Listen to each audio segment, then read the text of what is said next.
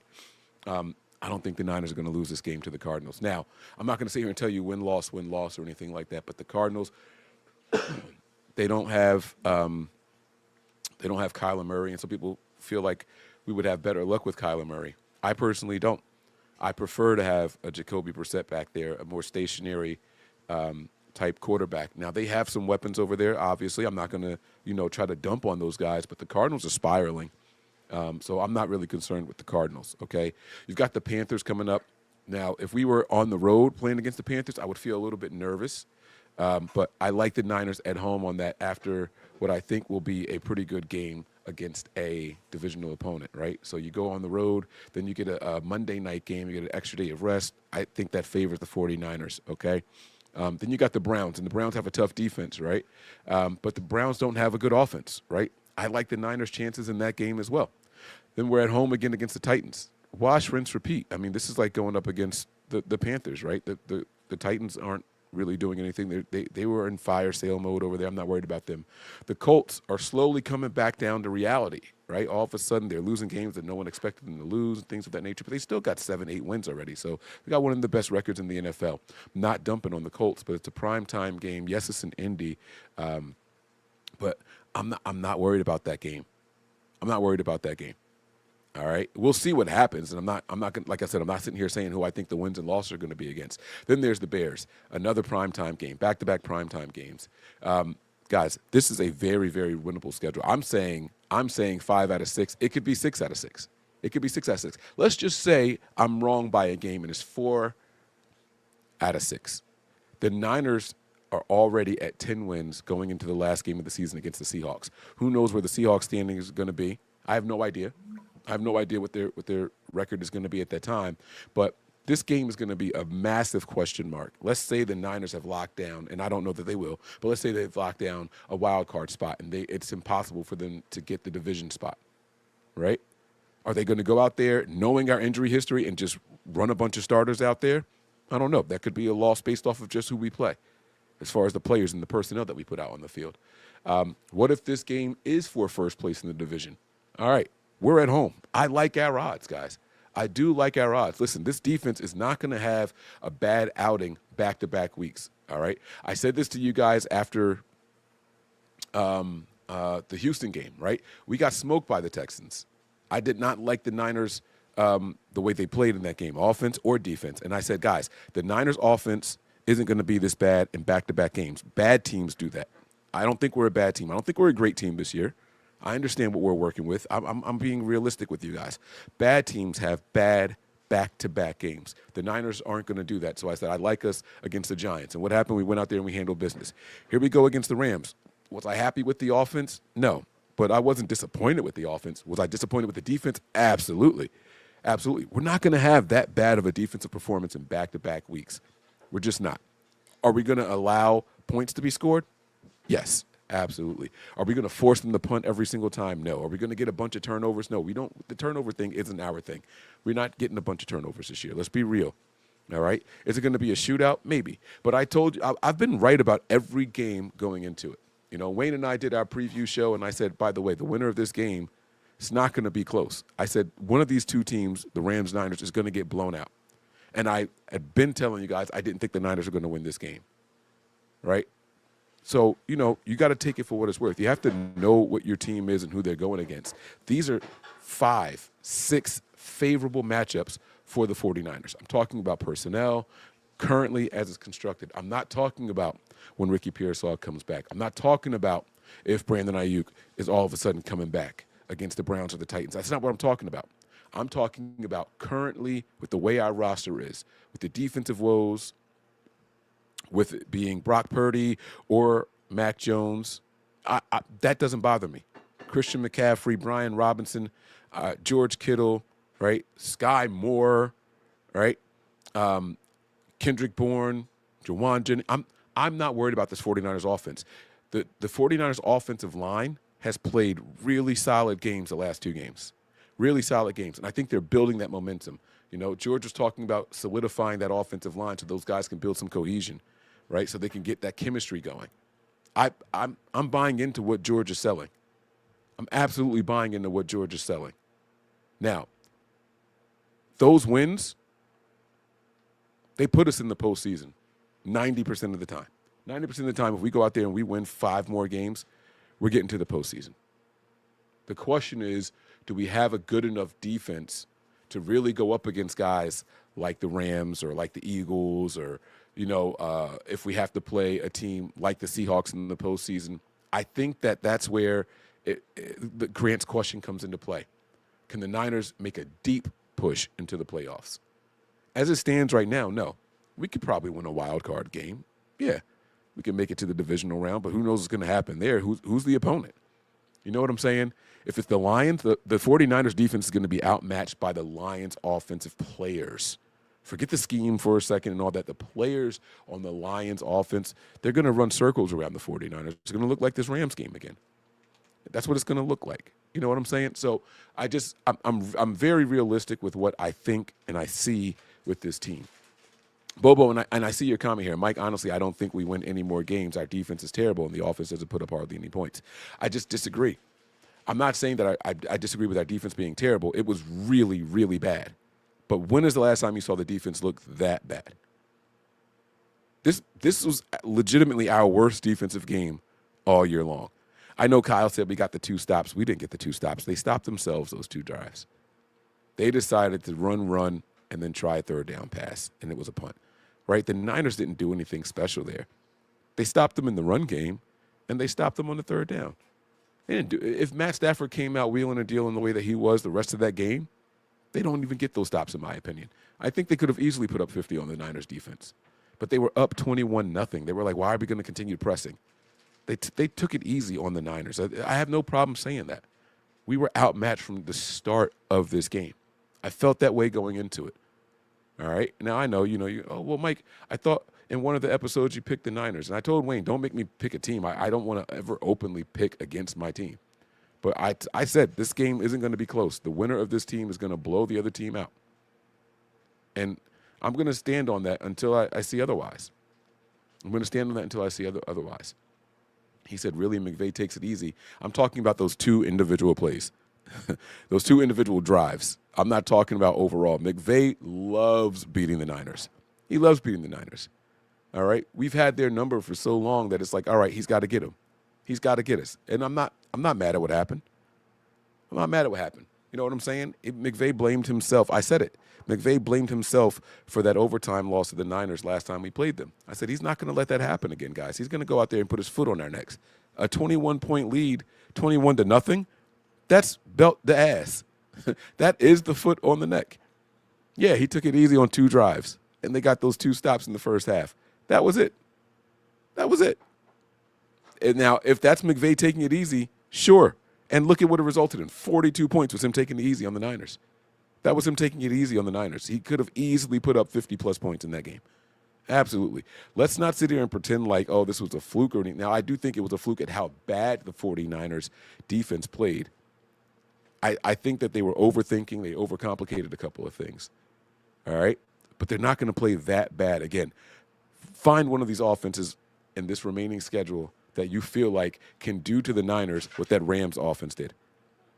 None of them have that combination of tight end, running back, and wide receivers. None of them. Oh, and quarterback. Matt Stafford is having a hell of a year. None of these offenses are like that. The Colts have Tyler Warren. Cool. Respect him as a excuse me, as a tight end. Right? Good job, rookie. Great. They've got Jonathan Taylor, probably the best running back in the NFL this year, right? That's cool. But are y'all telling me that y'all think Daniel Jones is Matt Stafford? Because I don't. That's just me. That's me. I'm not worried about the Colts wide receivers that much. I think you stop the run, you control the wide receivers, and you minimize what that tight end can do against you. You guys are going to be okay. It'll be competitive. It's not going to be this. It's not going to be 21-0. It's not going to be that. And so that's my point. And then, like I said, we'll see what happens when we get to the Seahawks. All right. Let's go ahead and wrap this thing up here, man. Let's go ahead and get to we got Kalia Davis here. My man looks like he's crying before the presser even starts. All right. So let's go ahead and hit play on this and see what they have to say.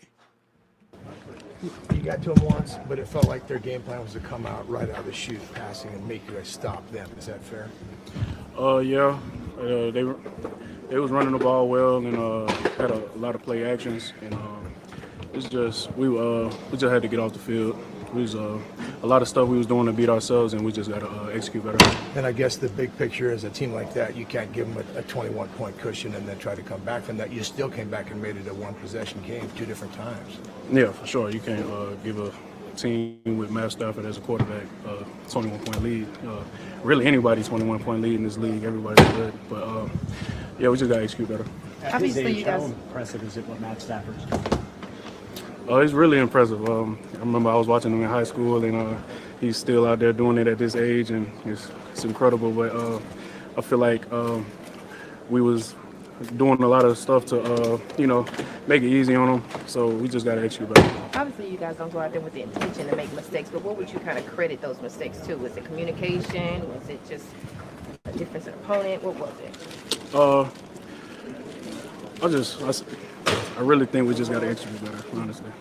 And I guess that, if there's a silver lining right now, you're getting another division opponent next week, and you guys seem to respond well after losses. This team has done that all season. Yeah, for sure. Happy we got a division opponent next week. So we, watch the film, put the film to bed, and get ready to go back to work Wednesday. Absolutely. We have got to the point All where right. literally We're going to go to Diamador Lenore now. Again, very short pressers. That last one was Kalia Davis, and that was 1.5 minutes. This one's not even a full minute. These are going to be quick, so I don't mind running through these, all right? But he's right. Like, we got to stop beating ourselves. We just got to execute. We got to execute. Now, when the players say we got to execute, that tells me that they feel the defensive staff called the right plays, and they just didn't do what they were supposed to do. I want to see if that is a shared sentiment. Because after Diamador Lenore, and again, Kalia Davis and Demo are the only defensive players we're going to hear from following the game. Then after this one is Kendrick Bourne. I just want to know what they say, because George Kittle made it sound like, I don't care if it's Robert Saleh. I don't care about the personnel, the players out there. Like, I'm not dependent on our defense to do shit. Kalia gave me a little bit of hope. It's like, all right, well, we just got to execute. And again, that goes back into the youth that they have out there on the field. So let's just see what they say. All right, let's see what Demo has to say. So you guys had issues getting lined up and defending 3 tight end formations. Is that something you noticed? Was that a preparation thing? They just had a good play call. A couple of people have mentioned that after a loss, you guys really lock in, and then after a win, maybe there's a tendency to get a little more relaxed. Do you feel like that? No, I don't feel that way. I just feel like they came in, they was a better team today. They played better than us. We got to own up to it and then come back and bounce back. You guys have a lot of injuries on defense. I mean, that's no secret. Are you starting to kind of feel that just the attrition to the season? No, we believe everybody, even backups here, is a starter. So next man up, always a mentality. How about just the character to come back and make it a one-possession game twice after you spotted them 21 points? That just shows the resilience and the fight in this team. We still believe that we can win the division. So we're just going to have to lock in. See what I'm saying? They still believe that they can win the division. All right, guys, no injuries. That. Sorry, wrong one. I like hearing that. So this team is not giving up. They're not giving up. And I even like what he said. She's like, oh, you guys got a bunch of injuries, so there's reason to, oh, shit, I had the border wrong. You guys couldn't see the closed captions the whole time, but it's all good. She's like, you know, you guys got a lot of injuries, you know, like, is that no. He's like, we believe everybody on this team is going to be a starter, and it's next man up mentality that still applies. I like that, right? And that's coming from Diamador Lenore, one of our defensive leaders, and a guy who last year didn't give up any touchdown passes. This year he's got 3 touchdowns given up. I believe 2 of them are the tight ends, right? So he's kind of outsized there and all that. Not making excuses for him, but he's supposed to be covering wide receivers, right? But this is what happens when the linebackers are going and things of that nature. The safeties aren't doing what they're supposed to be doing. So, you know, these guys are not happy with what they're putting out on the field defensively. And again, that's it for our defensive recap. We're not going to hear from them. We didn't hear from Robert Saleh after the game. I am interested to hear what Robert Saleh has to say in this next one. Now, one thing that the beat writers in the 49ers media don't do well is turn the page to the next game. The Niners lose, and they start talking to the coaches on Wednesday and Thursday. They're asking about the loss. If they win, they're asking about the win. They don't turn the page to the upcoming game. So I am going to be interested to see what Robert Saleh has to say about his plan of attack that did not work, obviously, against the Rams, and how he plans on improving on that going forward. Forget about the Arizona Cardinals, just in particular how he plans on turning that page. So this is good for well, at least I'm going to be happy about it, because normally I completely kill them for the way they ask questions. All right, let's listen to. We'll see what Kendrick Bourne has to say. This is the longest one. I apologize. 3 minutes here. They played a good game. They were sound. You could tell from the first game they had a good game plan. It seemed like they were taking a lot of inside routes away, different things. So they came in with a good game plan. So shout out to them. When the score is lopsided like this, is it a little shell shocking? Yeah, they came out really well, throwing the ball and stuff like that. So. Can't really speak for the defense, just watch them, but they did a good job of executing their plays, and so spotting them 21 points. We got to stay on the field on that first drive too, so just got to execute on offense. Is this an easy game to flush, just given the way it all played out in the end? No, I think it's tough. But we do got a division game coming up, so something we can look forward to is good for us. But not to take that team lightly, but it's a tough loss. But it can help us or it can hurt us. It's up to us as a team. There's some calls out there that might have been a little bit questionable, or lack of calls that were questionable. How do you guys deal with that emotionally on the sidelines? Yeah, it's just hard. You got to deal with the refs. You know, they're part of the game. They have a tough job too, so they got to see certain things, and sometimes they miss, sometimes they catch some, and you just got to try to face the adversity, and that's the challenge as a team. So. How do we respond to adversity? The whole game, taking the L is we got to respond. So the refs are a part of it. We got to know how they're calling it, see how they're calling it, and try to adjust. Kendrick, you talked about getting their help or hurt you guys. How confident are you that you have the right people in the building, that this won't be just a blip on the radar? Yeah. From the last few games that we've taken losses, we've responded pretty well. So just seeing that, understanding who we are, and being around the guys, I know we'll respond well. We just got to respond better after wins. I think that's what we're learning. I feel like we get too relaxed a little bit. After we win, you kind of smell your own junk a little bit, so it's tough. We can't really be like that, and I think that's something that we're learning. What was the message at halftime? Just adjustments, trying to see. We came out pretty well, like scored a touchdown. What did we have, 7 going into half?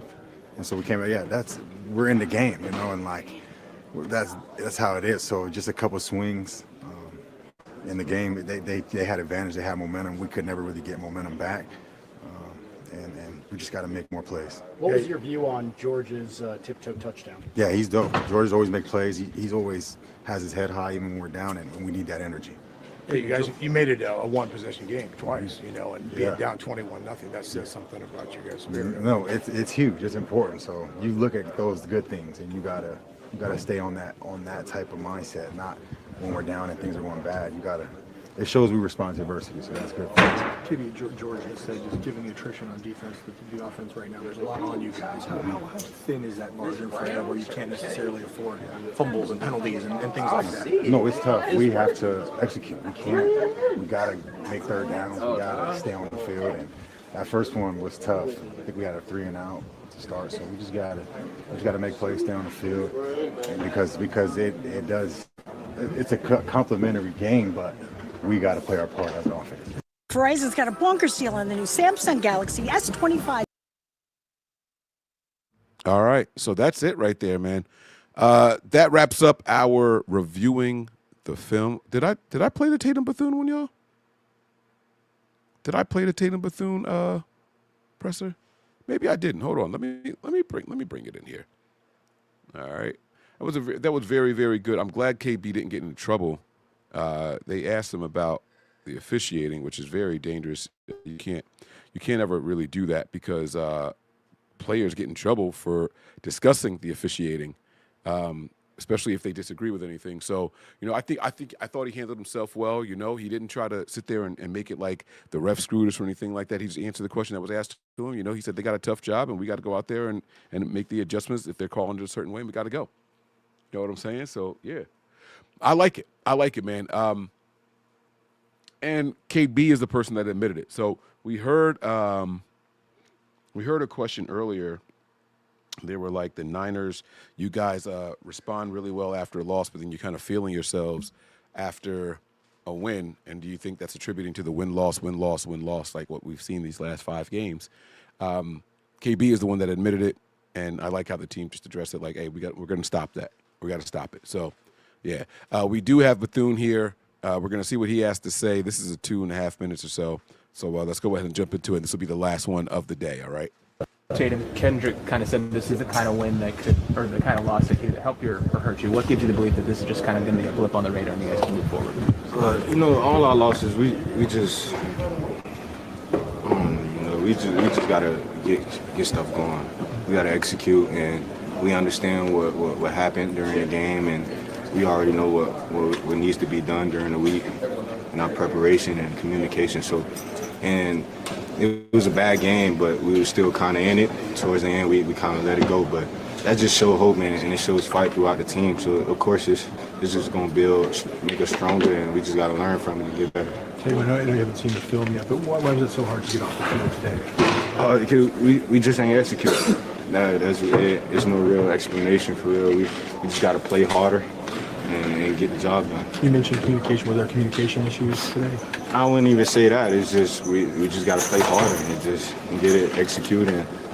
I say our communication, it makes everything easier. So I'm always say communication because that's how we get stuff done. And on third down, we just got to play hard and challenge. What happened with the injury scare there? Nah, I had to get off the field for a quick minute. Nothing crazy. I'm good. Yeah. When you talk about bad game, is it just effort-wise? Is that what you're saying? For sure. Yeah, it's just effort, execution, wanting more, playing hard. We show it game in and game out, but it's like it got to come in like every week. Sometimes we do it one week, and then the next week we don't do it, and we just got to find that line where we just keep it going every single time. And I feel like when we do that, then we'll get things going and be faster and get off the field. You're saying that it's fixable mistakes then? Yes, always. It's always. I just feel like it's self-inflicting wounds. I even got a penalty on that, and we just got to be smarter and be disciplined. I saw before the game you and Jared were kind of jawing at each other in the end zone. Did you get to see him at all after, or would he be ignoring those calls? We had a few words again after, man. Jared, my brother, but when it's time to play football, we both competitive, and he's going to hear my mouth the same way I heard his, and it's going to be that same way if we see him again. So, yeah.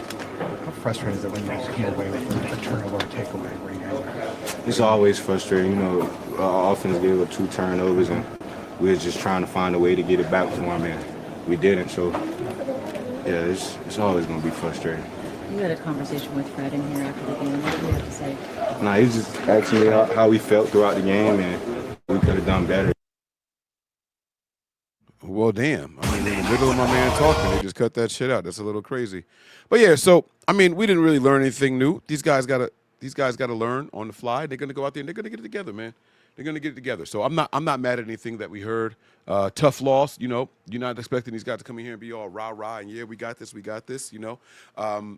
do have a division opponent coming up.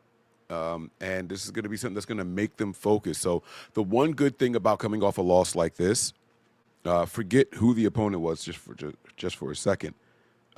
When you lose a game and then your next game is a division opponent and the losses or wins count as double, you don't have a choice but to get back and be focused. So I think the Niners are going to come out and look a lot better next game. Again, I'm not predicting wins or losses here for this game. What I'm talking about is the ability to find focus. So I'm excited about that. Callie Young, what's going on, Playboy? He says here, Mike, what was going on with D. Winters not wanting to come off the field, which cost us a penalty? Yeah, so this happened twice in the game. One time we had to end up burning a timeout for 12 minutes on the field, and the next time they just straight up caught us. They straight up caught us with it. And I believe it was Kyle that said that it was like a substitution thing, and they weren't really sure who was supposed to be coming off and who wasn't. They were switching packages or something along those lines. And again, guys, this is I can't even say this is going to happen when you have replacement guys at the linebacker position or anything like that, because we saw this happen with Fred Warner. The game that Fred Warner got injured before he went down, this happened with Fred Warner on the field as well. And so this has been kind of a thing all year, and this is, I think, what Robert Saleh is a little concerned with doing a little too much with inexperienced players. He says he wants to be exotic with certain things, but also don't want to get too vanilla as well. And so this is going to be the balance, Callie. Like I said a couple of minutes ago, I probably about a half hour, 45 minutes ago, I mentioned we have one of the youngest defenses on the field.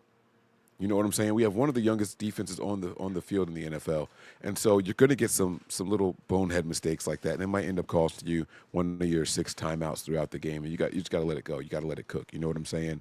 And that's what happens. That's what happens. I see. Rob said, "Who let him in the chat?" Listen, man. He was in here yapping from the very beginning, and I told the Niner faithful to hold it down, man. I'm not going to boot somebody because we don't like what they're saying, man. As long as they're not being disrespectful to people, I'm gonna let him ride. He's sitting there saying I'm smoking crack and drinking opium or something like that. That kind of stuff don't bother me, man. If you think that's what's gonna affect somebody like me, you got me sadly mistaken, big dog. It's gonna take a lot more than that to get under my skin. I'm here to talk Niners ball. So hey, you watching a view that is in here congratulating and slurping. Is the same as a view that is in here talking shit and chirping at me. It does not change how I do my job over here. So, but I tell you what though, while you guys are here, make sure you guys go on over and head on over to patreon.com/NB9ERS. I'm telling y'all this for a reason. All right. A lot of people are struggling to watch these Monday night football games, and we got the Panthers coming up on a Monday night, the day after my birthday. Best believe we're going to be live. I'm trying to see if I can woo my cousin to coming down here for the game so we could do it together. My Panthers fan cousin, y'all have seen me in Carolina with him and things of that nature. You know what I'm saying? So I would love to get him here for that game, but I don't know if he's going to be able to do it. We'll see. But either way, though, guys, man, I sincerely had a good time. This was a fun hour and a half here. All right. He does his name backwards. Listen, Papa, I saw when you said that earlier. I was on mute and I laughed. I don't know if y'all saw me just laughing randomly while I was doing the pressers and laughing. But I saw when you posted it the first time, Papa. Faithful, man. You guys out there, man, hold your heads, all right?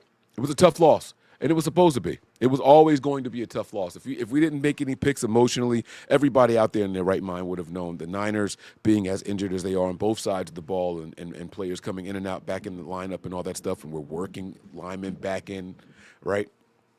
And all the backups around the different position groups that we're playing out there against a team that is trending upwards when it comes to health, and they got the veteran quarterback and wide receivers and all that stuff, and they're out there and they're running these 3 tight end sets and all that. The Niners haven't played a lot of that. And Sean McVay, a guy who goes head to head with us twice a year, right? Like this is what you're going to see.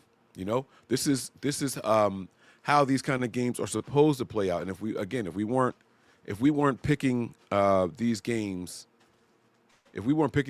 with our hearts, we would be honest with ourselves and say that we were probably going to lose this one. And that's just where I was heading into this one. That's just where I was heading into this. So I don't want you guys to sit around and worry about what haters have to say when they're in here. I'm a little upset with some of y'all viewers, though. My man was in here talking all this shit about how the Rams own the Niners, Big dog. The Niners are 79-71 in the head-to-head in the history of the 49ers versus the Rams. You want to make it more recent, let's just focus on Kyle Shanahan versus Sean McVay. Including this win, for the Rams, he's only got 7 wins against the Niners. 7 out of 18. All right, that means that Kyle Shanahan has won 11. By no way, shape, or form do the Rams own the Niners, big dog. They call it Levi South for a reason. All right. Faithful in the chat, man, y'all got to put people like that in line. That's what y'all are there for. I can't sit there and chirp back at somebody in the chat that's trying to disrupt the flow of the show. I can't let that happen. But at the end of it, when I get a couple of minutes, when the content is actually done, I got y'all back, man. I got y'all back. Don't let that kind of stuff discourage y'all. The Rams know what it is. The Rams know what it is. The Rams could win the next 2 seasons and sweep us and still won't have a lead over the head-to-head record here. All right? Let that sink in. He's knocking pretty hard. He's knocking pretty hard. Somebody open the door and let that sink in. I'm going to get up out of here, though, man. I love and appreciate y'all. I hope y'all enjoyed the show. If you did, hit that like button on this channel. All right, subscribe, turn on your notifications, and I'll be back to do it again in just a couple of days. Matter of fact, I'll probably be back tomorrow night with my guys from 49ers Hive. Also, I wanted to update you guys on introducing the faithful. All right, the series that we did. Now, I know I've only had 1 episode come out. All right. This was the one here. I had my girl Red Jet Shell on for introducing the faithful. I have not forgotten about this. This is all about scheduling with the faithful that said they wanted to be involved in it, all right? I would love to get you guys on a 30-minute show where we get to introduce you guys, the viewers, to the rest of the viewers, all right? I just want to know where you guys are from, how you became fans of the faithful, some of your favorite moments of the 49ers, and how you think the season is going currently, all right? And this is going to ride. This is going to be something that's not just a week 1 through week 18 in the postseason. This is going to be all year long. So if you guys are interested in doing something like that, you got to let me know. Shoot me an email, all right? The email address is nothingbutniners@gmail.com. And just say, hey, Mike, I want in. I want to be a part of the show. Hey, Mike, I want in for introducing the faithful. And I'll send you guys my questionnaire. And when you guys are ready, we'll put some time together and we'll get you guys on. All right? That's what we're here for. Faithful, hold your head. I promise y'all it's a lot of season left, okay? It's a lot of season left, y'all. Don't get down right now. Every loss hurts. It hurts more when it's against a division opponent. But, hey, it's all right. The stars are aligning. The schedule is soft. I showed y'all the schedule. The Niners are winning 5 of the next 6. I'm leaving that last game up for grabs, all right? I'm leaving that last one up for grabs. But if we go out there and we take care of business the way that I think that we can, this is an 11-win team with all these injuries. Nobody saw this coming, man. Nobody saw this coming. I'll holler at y'all later, man. Prepare for glory, anticipate pain, but always remain faithful. Peace. We all gas, no brakes, pumped up, no fakes. We spinning, we winning, we high stakes. We never miss, we all makes. Look at us dudes trying to prove, bringing you news with nothing to lose. Mike, Nick, Tony, Wayne, Method Man, we bring the pain. Hey. See, I'ma confess it. We under the pressure. If you looking to find us, we them nothing but Niners. Niners.